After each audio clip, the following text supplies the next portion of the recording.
Well, new tonight, is the nation's burgeoning national debt a ticking time bomb set for the future? Some financial experts think it's time to get serious about paying it down. It's a huge number, and it's getting bigger and bigger every single day.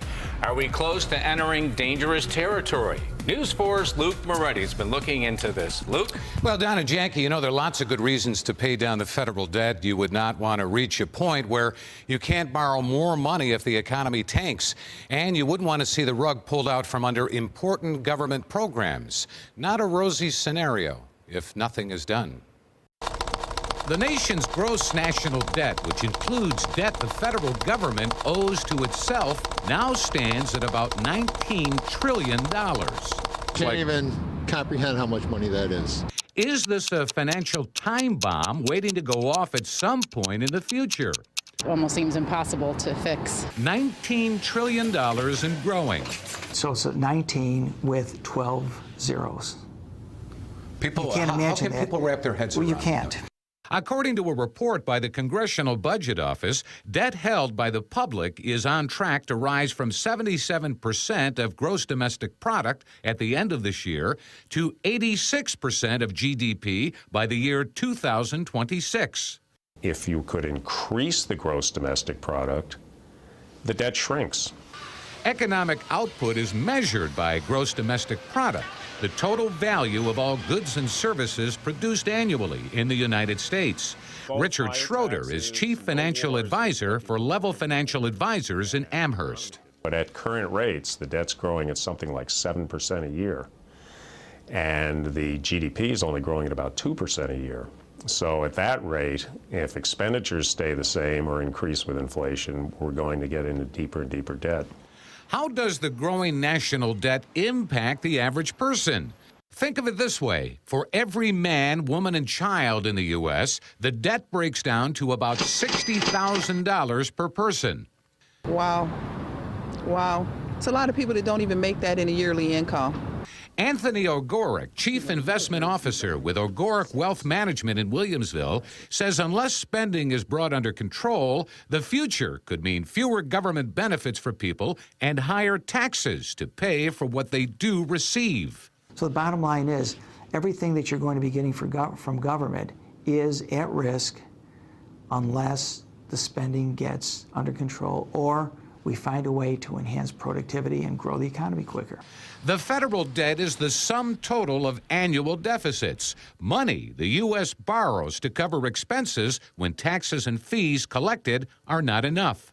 Why are we in such debt? And we're supposed to be one of the richest countries. I don't understand it. Some say there's an argument to be made that debt, while not excessive, has its benefits. Let's say we didn't have the debt, but we still needed to spend the money we're spending. It's all got to come out of our pockets. The government debt helps us to operate in a way that we don't have to kill the economy by taxing people so heavily. During the third and final presidential debate, both candidates were asked about the growing debt. Question is, why are both of you ignoring this problem?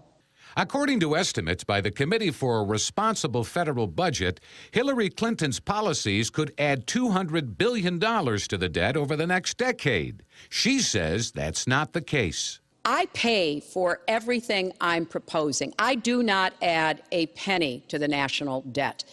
The group estimates that Donald Trump's policies could add $5.3 trillion to the debt over a decade. He says, Wrong. We will create an economic machine, the likes of which we haven't seen in many decades. It sounds like Clinton's economic proposals would modestly add to the national debt, and there's the potential that some of Trump's proposals would add large amounts to the federal debt. I guess what the public should not be surprised with is politicians get elected, especially at the federal level, by promising more. You cannot get elected promising less.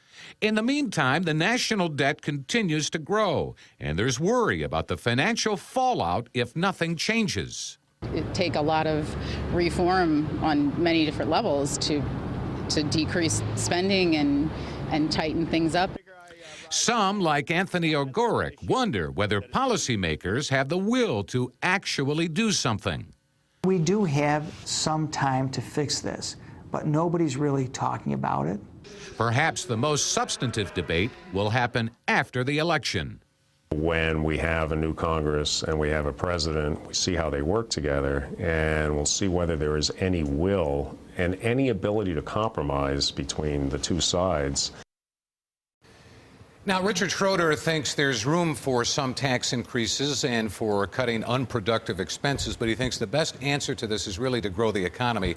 Others say a mixture of spending cuts, tax increases, and reforms to programs like Social Security and Medicare will help with managing the debt going forward. Something's got to be done. We're going to find out here very soon what happens. We were right? just talking about it. You don't hear a lot of talk about it. Of course, you touched on that because it's a painful subject, and you know nobody wants to talk about pain during the campaign. You know, you got to tighten that belt. So we'll see if there's any desire to do that going forward. Good to see it. Thank you, Luke.